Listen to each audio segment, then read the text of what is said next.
சாதியை வைத்து மக்களை பிளவுபடுத்தும் முயற்சியை தமிழக அரசு முறியடிக்க வேண்டும் என்று பிசிக தலைவர் திருமாவளவன் வலியுறுத்தியுள்ளார்.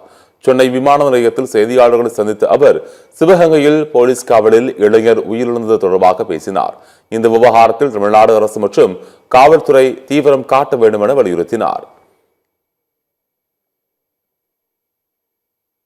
சாதியின் பெயரால் மக்களை பிளவுபடுத்துகிற இந்த முயற்சியை முறியடிக்க வேண்டும் என்று கேட்டுக்கொள்கிறேன்.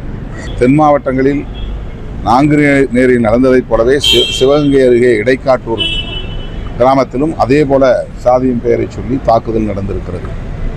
2 சக்கர வண்டியில் 3 வண்டிகளில் வந்த 9 பேர் நாங்குநேரியில் எப்படி தாக்குதல் நடத்தி தப்பித்து போனார்களோ அதே போல இந்த கிராமத்திலும் நடந்திருக்கிறது. இதற்கு ஏதேனும் அரசியல் பின்னணி உள்ளதா என்ற கேள்வியும் எழுகிறது.